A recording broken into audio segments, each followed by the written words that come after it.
안녕하세요. 조명의 세이프입니다. 여러분은 자동차 보험에 대해서 얼마나 알고 계신가요?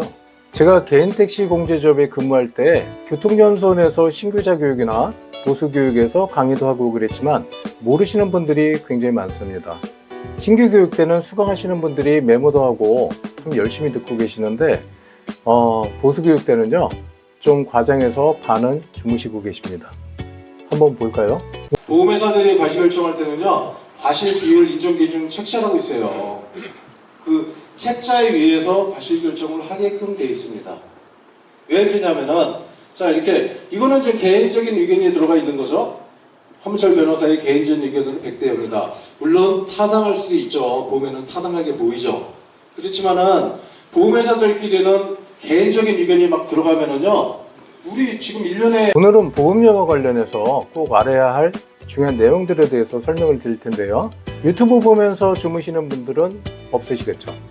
유익한 내용이니까 끝까지 봐주시고 구독과 좋아요도 잊지 마시기 바랍니다. 보통 자가용 승용차는 거의 1년 1시납으로 보험료를 내고 있죠. 영업용은 보험료가 좀 많다 보니까 대부분 분할로 납입하고 계시는데요. 연간 2회 분납, 3회 분납, 4회 분납이 가능합니다. 2회 분납이면 6개월치를 납부하게 되는 건데요. 자, 계약기간이 24년도 6월 20일부터 25년도 6월 20일까지라고 가정을 했을 때 6개월분을 냈다고 하면은 24년도 12월 20일까지겠죠? 근데 만약에 깜빡하고 12월 20일까지 납부하지 않았을 때는 어떻게 될까요? 보험료를 안 냈는데 12월 25일 날 사고가 났다. 보험료만 납부하면 보험 처리됩니다. 중간 납입일 때는 30일간의 최고 기간이라는 게 있는데요. 이 기간 중에 사고가 났더라 하더라도 원래 내실 날짜 그 날짜에서 30일 안에 보험료만 내시면 다 보험 처리가 됩니다.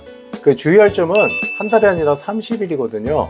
그래서 7월 10일 날이 중간 납부일일 경우에 8월 10일까지라고 생각하시는 분들이 많은데요. 7월은 31일까지 있기 때문에 8월 10일이 아닌 그 하루 전 8월 9일까지 내셔야 하는 거예요. 한 달이 아니라 30일이라는 점 꼭 유의하셔야 하고요. 될 수 있는 대로 최고 기간은 생각하지 마시고 제 날짜 전에 내시는 게 좋습니다. 깜빡하고 있는 경우가 있잖아요. 또 그럴 경우에 꼭 사고 나는 경우가 진짜 있습니다. 1년에 몇 건씩 나요. 단 1년 계약 만기 시에는 계약이 끝나는 거기 때문에 당연히 최고 기간이라는 거 없어요. 그래서 계약 만기 때는 그날이 토요일이나 일요일이라 하더라도 공휴일도 마찬가지죠. 정기료 같이 공과금처럼 다음 영업일에 내면 안 되고요. 꼭 그 전에 납부하셔야 돼요. 혹시라도 마지막 날인데 못 냈다. 중간 납일 때도 마찬가지고요. 그럴 때는 지료용지 받으신 거 있잖아요. 거기 자세히 보시면은 계좌번호가 있어요. 그리로 조합원님 본인 이름으로 보험료를 송금하시고 다음날 공제조합에 전화하시면 됩니다. 그럼 보험료를 제 날짜에 안 내서 실효가 될 경우 어떤 불이익이 있을까요? 보험 처리 안 되는 게 제일 큰 문제죠. 그렇지만은 또 자동차 손해배상 보장법에 의해서 과태료도 나갑니다. 과태료는 실효된 기간이 하루만 발생해도 부과가 되는데요. 열흘까지는 65,000원이에요. 그리고 하루 초과시마다 18,000원씩 계속 추가가 돼가지고 최고 230만원까지 과태료가 부과됩니다. 영업용이기 때문에 과태료도 자가용보다 많이 비쌉니다. 다음은 보험계약 임의 해지와 관련된 내용인데요. 계약 기간 중에 일부 단목을 해지할 때는 어떻게 처리가 될까요? 대인대물은 의무보험이기 때문에 자동차를 말소했다든가 하는 경우에는 해지가 안 돼요. 그렇지만 자선이나 무보험, 자차보험은 임의보험이라고 그래요. 이거는 중간에 해지할 때 이제 문제는 좀 있습니다. 임의 해지 시에 일할 계산, 날짜별로 계산해가지고 환급해 주는 게 아니라 단기효율로다가 환급이 돼요. 단기효율은 뭐냐면은 월별로 다 빼는 겁니다. 그래서 1개월까지는 15%를 공제하고 남는 것을 돌려드리는 거고 1년치 보험료 중에서요. 2개월까지는 20%를 공제합니다. 6개월까지는 60%를 공제하고 남는 거 돌려드려요. 내가 만약에 6개월치 보험료를 냈고 그러면 50%만 내신 거예요. 50%만 내신 상태에서 6개월 차에 5개월 며칠 후에 자차 보험을 해지하려고 그런다 그러면 60%를 공제해야 돼요. 근데 50%뿐이 안 내셨잖아요. 그러면 10%를 오히려 더 보험료를 내고 그리고 해지를 하셔야 되는 거거든요.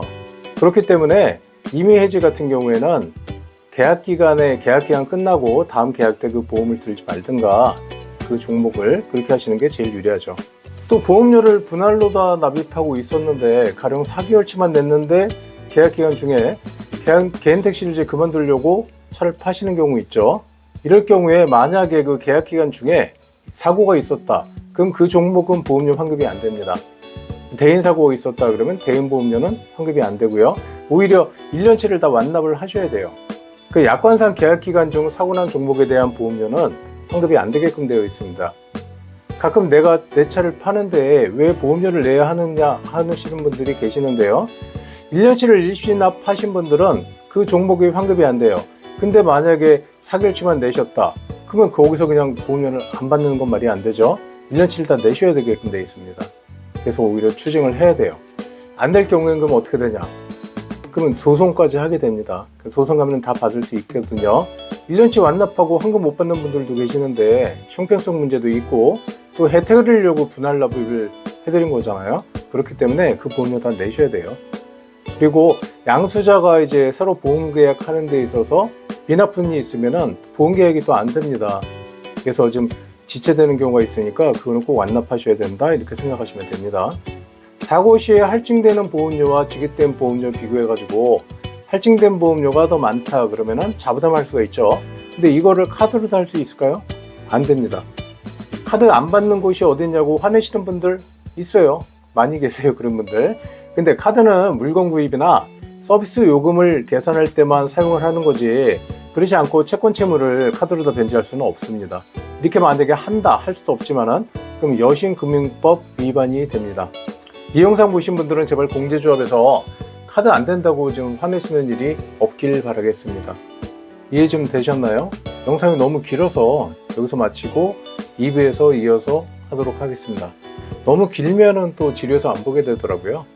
2부에서는 자차 보험 관련 주의사항과 할증 관련한 중요 내용에 대해서 설명드릴 테니까 구독과 좋아요, 알람 설정 꼭 해주시기 바랍니다.